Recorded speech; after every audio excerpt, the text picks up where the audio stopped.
Alright guys, what's up? It's another video for the week. You already know who it is. It's Augy-E. This is the YouTube channel. So let's go ahead and just get started.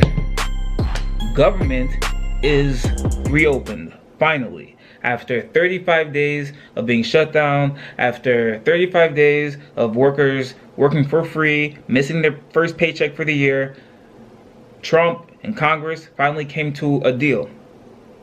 However, it's only for 3 weeks. Watch the video. I am very proud to announce today that we have reached a deal to end the shutdown and reopen the federal government.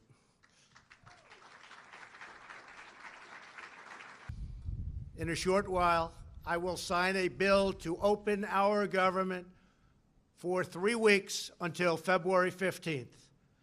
I will make sure that all employees receive their back pay very quickly or as soon as possible.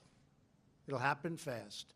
So, I'm happy, obviously. I'm happy that the government's open, but the way Trump acts, like, whoa, look at me. Yeah, the government's open. Like, you should clap for me. Like, no, okay? People, like, in this country should not go, especially federal workers should not go for 35 days with no pay, being forced to work for free, and then you coming out and patting yourself on the back that you signed a temporary deal. No. Okay? You guys need to get your act together. And this is not only for Trump, this is for Trump and for Democrats and Republicans. You guys need to work together to come to a deal to permanently have the government open, because I don't want to be hearing about this in 3 weeks again. Government shutdown, people are missing their paychecks. You got federal workers going to food pantries just to get groceries for their kids. It's crazy. And this is supposed to be the best country on the planet? And we have federal workers literally begging for money in the streets? Nah, man. We can't do that. We can't. There's a lot of things. No, we just can't. We can't do that. But going on to the next story I have. So, one of President Trump's advisors, Roger Stone, was federally indicted this week. Roll the clip. This is exclusive CNN video. This is what happened this morning before sunrise, just before 6 a.m., when Roger Stone, longtime Trump associate and advisor, was taken into custody by the FBI. There's a moment of audio on here that I want to play for everyone, because this is what the first sounds that Roger Stone woke up to this morning was the FBI pounding on his door and shouting this. I want to just play this for a moment.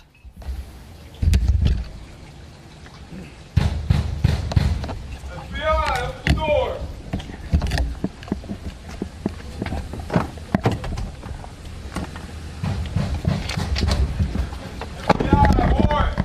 So, FBI came in his house, disrespected his whole family.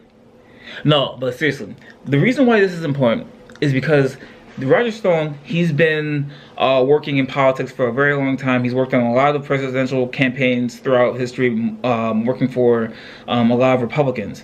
Now, he also worked on Trump's presidential campaign back in around 2015, 2016. Now, so the reason why it's important that he got indicted is because he's the advisor to Trump, and they're basically saying that he falsely testified to Congress about Trump and Russia, and also lied about other details surrounding Trump's dealings with Russia as well, and witness tampering. So there's a 7-count indictment on him that the FBI has, basically saying that they have evidence to prove that he has done these things. So again, this is somebody in Trump's inner circle who is now been indicted with federal charges. First one was Michael Cohen, second one is Roger Stone. So if I'm Trump, I'm sitting in the White House, I'm sweating for sure. I'm not I'm not chilling. I'm worried if I'm him, but you know, we'll see. Time will tell. And also, hold on. When Roger Stone got out of prison, they let him out on bail. Take a look at the video. Just take a look at this. You guys, Roger Stone doesn't just do Richard Nixon impressions when he's walking out of court after being indicted on serious charges that could have major implications on our democracy. No, he has a tattoo of Richard Nixon on his back. This is not a joke. The Netflix documentary, Get Me, Roger Stone, shows it. Right here. And yes, if you're looking, Roger Stone is a bodybuilder, so he is yoked. But that is not the point of this. The point is, a big Richard Nixon face is on his back. This dude wants to be Nixon so bad. Who gets a Nixon tattoo on their back? I have never seen that in my life. Dude's like, what is he like? It's 80? And you have a Nixon tattoo? You love Nixon that much you got just a random Nixon tattoo on your back? Eh, okay. Next story. So, there is a story, there is a documentary coming out that basically alleges Michael Jackson being a pedophile. Now, if anyone remembers Michael Jackson's history, well, first of all, what am I doing? Roll the clip. Now, the other movie raising a lot of eyebrows is Leaving Neverland. The documentary is set to debut at Sundance Film Festival today. Yes, there has been no footage released of the 4-hour documentary, but tensions are so high around it that police presence is at an all-time high for the festival in fear of protests. Leaving Neverland features interviews with 2 men in their 30s who claim to have been victims of Michael Jackson. The Jackson estate has, of course, slammed this movie and director, who has actually received death threats.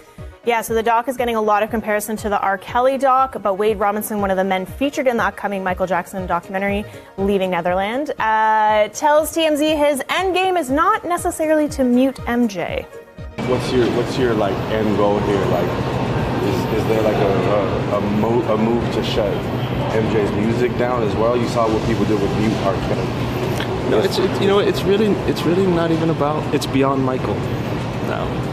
You know, this. I can't change what happened to me, but what I can do now is try to make a small impact on what happens to others. So this documentary is showing, or they're attempting to show, that Michael Jackson was a sick individual. Now, I haven't seen it.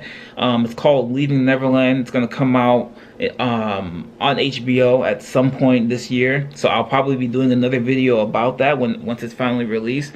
But the first reports from people that saw this video at Sundance, they've said that they felt very sick.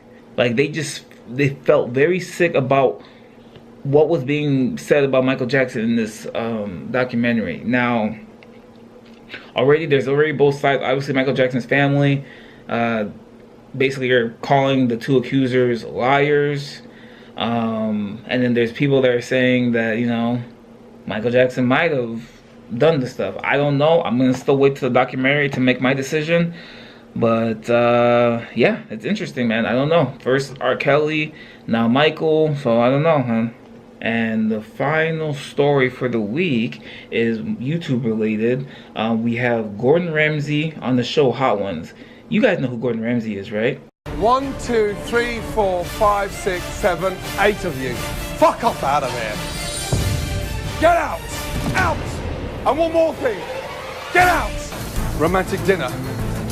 More like a fucked up dinner. All 3 of you are pathetic. You don't care. I care, You're Chef. way behind and you haven't got a fucking clue.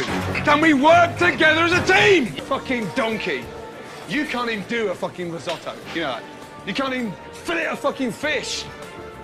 You. Fuck off out of there. Get out. Get out.